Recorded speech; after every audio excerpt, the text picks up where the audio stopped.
Hello, Gravitrons. I'm more gravity. Let's play chess.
Alright.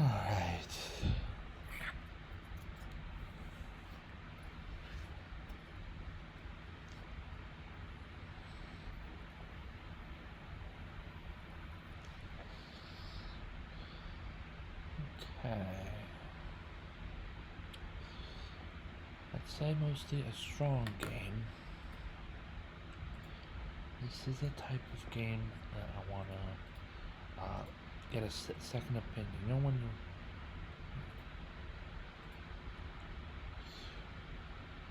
if you have something serious with the doctor, it's often good for you to get a second opinion, and now they're saying even a third.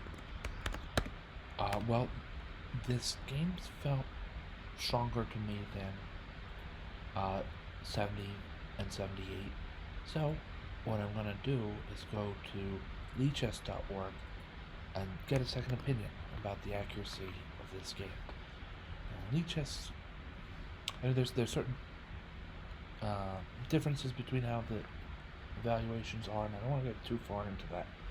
But I'll see if maybe there was some hidden beauty that Lichess found, or Lichess will find soon.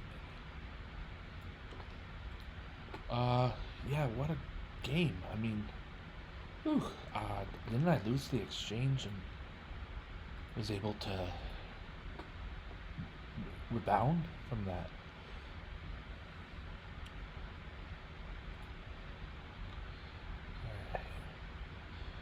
Yeah, Lichess not all too different of an indication of accuracy. Lichess sometimes that I was trying to hide before, now I realize I can't exactly I can't escape it, but to tell you that Lichess's numbers are usually about 10 to 12 points higher than chess.com. 84% against 70%. Lichess is running about 14% higher, and 90% against 78%. So Lichess is running about 12% higher. So that's a little bit more than usual. 11 points is kind of what I've viewed as the usual. So that's just how the difference works out very often. But there's always variation around that.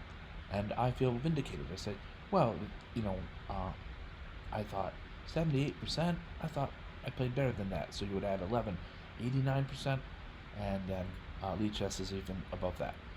Lichess indicates above that. So I don't know. There's enough to go around, enough food to go around, I guess you could say. But we're going to review now on chess.com.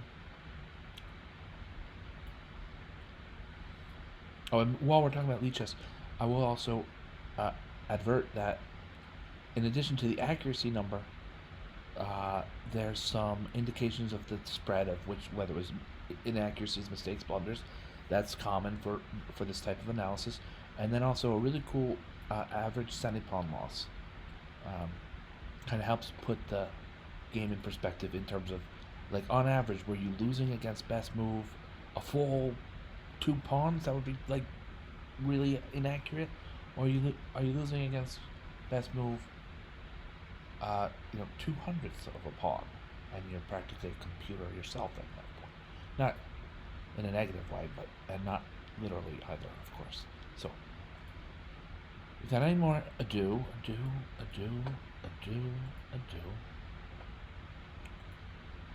I'll bring the game back to. I'll bring the screen back and make sure that things show up correctly here. Sometimes when I know that sometimes when I go to Lichess, it doesn't. Things don't show up exactly as they're intended. This is fine, actually. Okay, alright, well, that's good. We'll close this, and we're back onto chess.com. I have the black pieces, a d-pawn opening. We played into the semi-Slav. It's similar to the Queen's Gambit. Oftentimes it becomes the Queen's Gambit with e6. And at some moves in the opening here, for instance, bishop to g4, but not for no reason, because the bishop moves to g4 as often e6 is important for black to play, and then the bishop will be hitting into pawns of his own color and have a difficult time exerting his force on the game.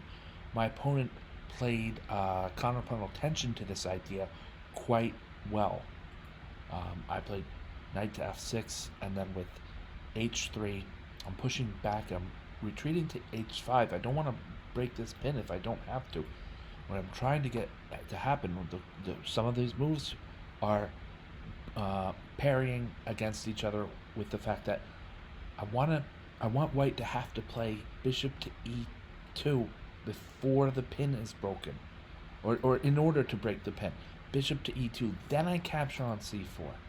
Then the bishop captures the pawn. Then I play b5, gaining space and attacking that bishop.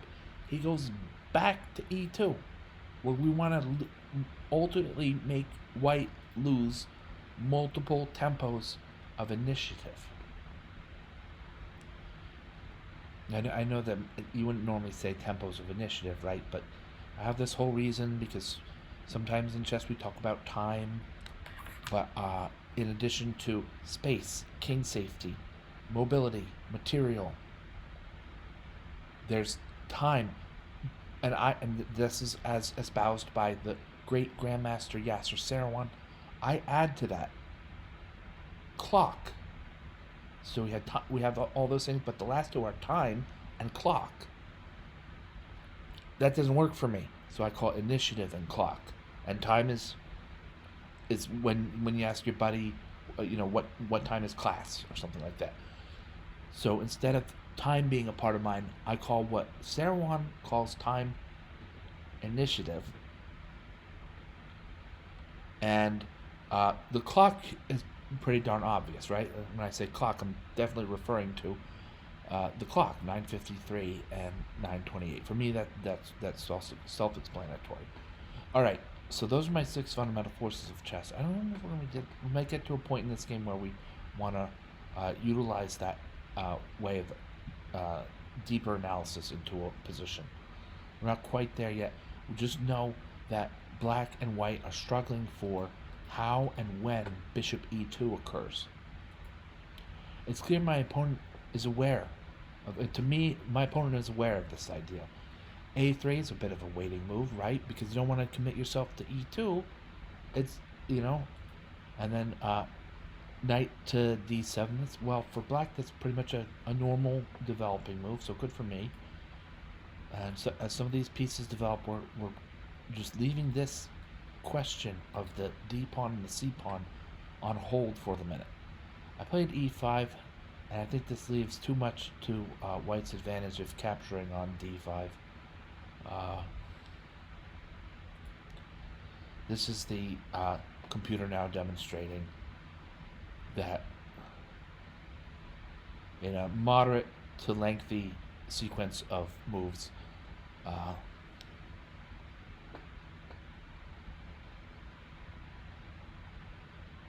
white retrieves an extra pawn, so that's fine. I'd like to be able to calculate that. It's not currently at my regular pace. For Gaming 10, I'm not currently calculating quite that deep, so for right now, I'm okay with that, I guess.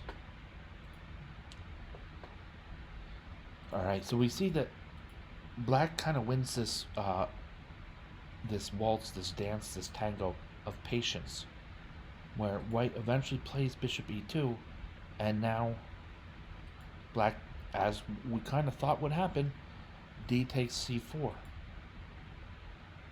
d takes e5, and the exchanges here are, from here on, I guess,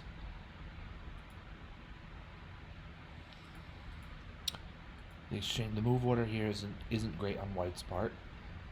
Bishop takes f3. We're probably looking for pawn takes f6.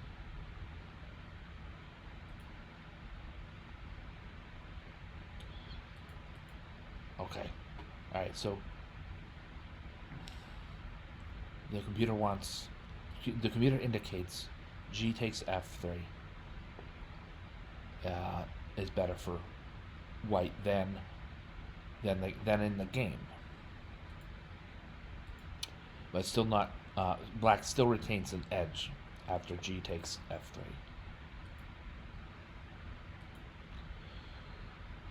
So some of the dust has settled, and the game is clearly still contentious. Queen takes d8. Rook takes d8. Bishop e2.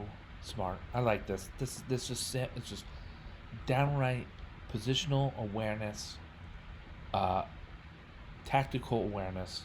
Many players would say, many players would be in a hurry to castle, for instance, here.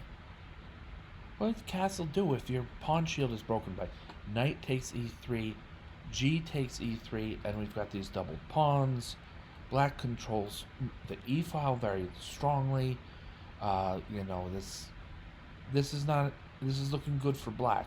My opponent was calmly, accurately, very Karpovian-like manner, in a very Karpovian way, plays bishop to e3,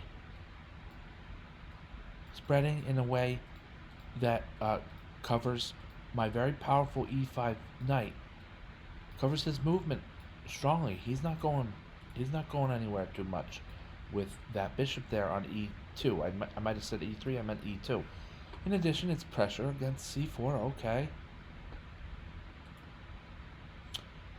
Black's plan to counter is b5. I'll just make a really what to call this, just a zigzag, some form of trenches or something to slow down white square moving white pieces. I just kind of get mixed up in the hedgerows like in World War II, or in the trenches like in World War I, or the end of the American Civil War.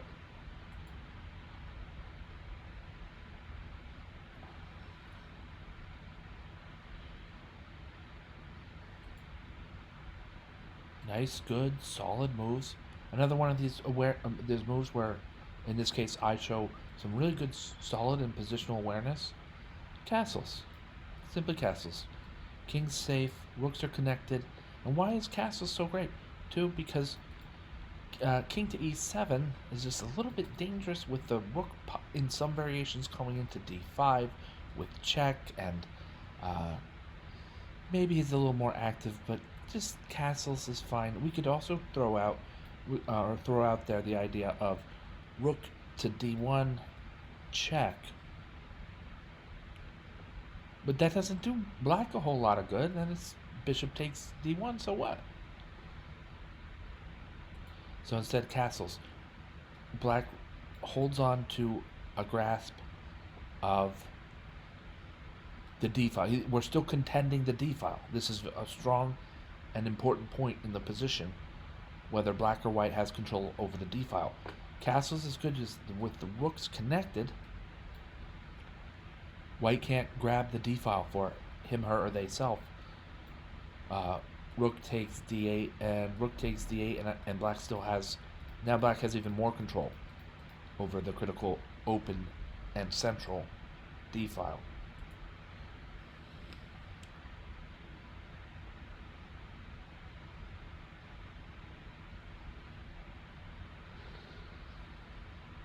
Some of these, yeah, there's so minor piece endings. A lot of this is tactical and within the realm of we've got to calculate what's going on, and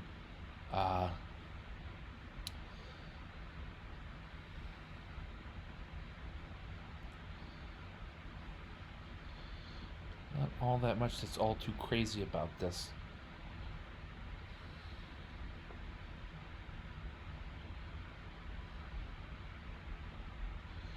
White makes this foray into the center of the board, but it's not like it turns out to be not a great idea. It turns out to be a great idea with a bad outcome. Sometimes great ideas have bad outcomes. We know this. All right.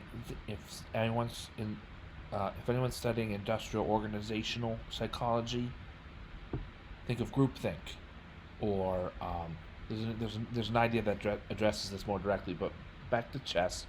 At this point in the game, I have a lot of confidence in my ability to handle this position. I'm pressuring on g2.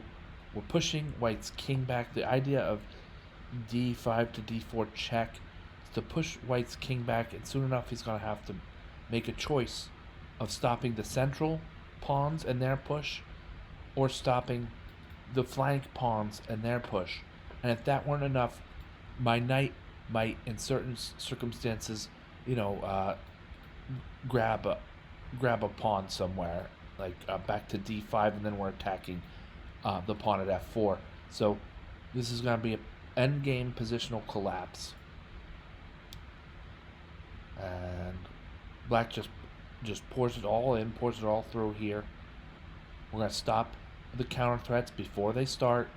Yes, we're going to give up a pawn facing promotion in order to retrieve white's bishop. This is all forced from about here. We push to d1, moving the king away from the protected promotion square. Now with only 1 point of protection on it, you think of this as like you're trading the pawn for the bishop, not the queen for the bishop, right? This is a different is a different thing, as shown here.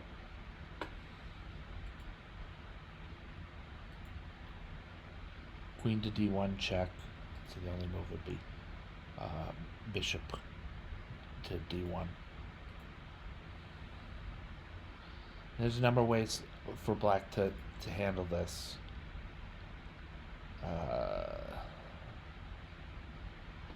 Honestly, on a second take, I might play black king to b4, and the pawns and the knight, black's pawns and knights on the king side can handle this.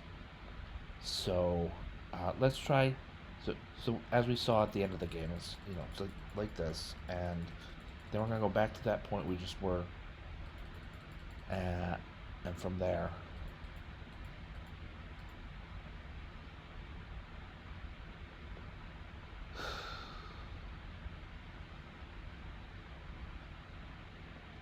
Yeah, so we're going to play this out in practice. And when we're finished with that, my friends, that will be the broadcast for the night. Okay, so I like the idea here for black just to guard our past A pawn first, then get going here against these pawns on the king side. And, the computer wants to play king b2. We're talking this game is done, and maybe that's part of the idea, but a human would play g5 or f5 more often, just to make black demonstrate the idea, if it weren't clear.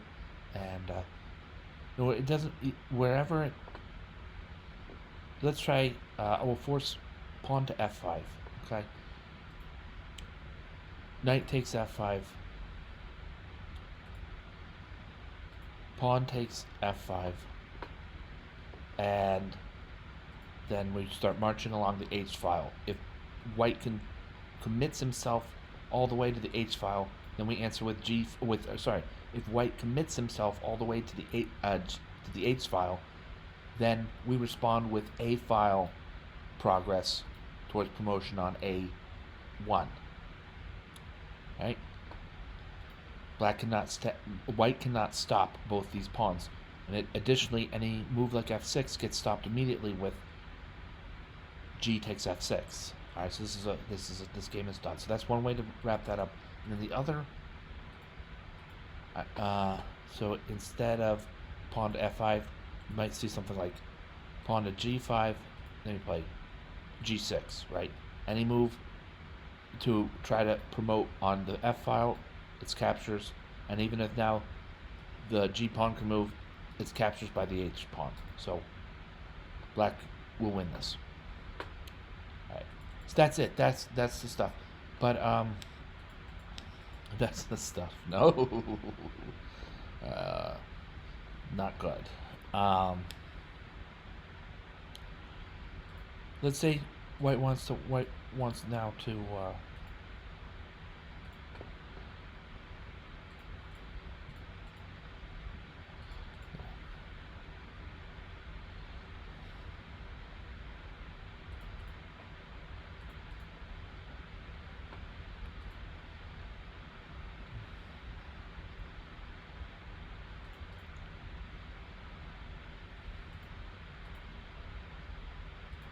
Alright, so there's our queen.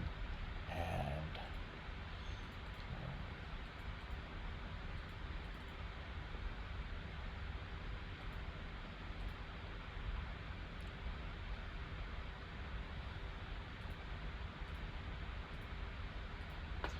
alright.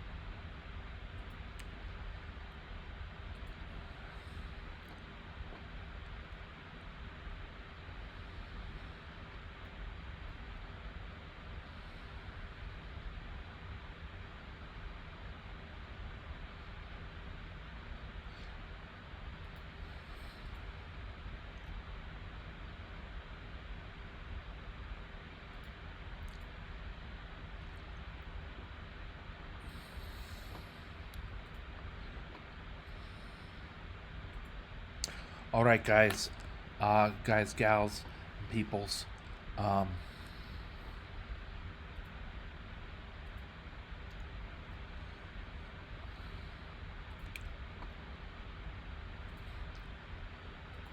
thank you all for watching and listening. Thank you, Gravitrons. I'm More Gravity. Have a great night.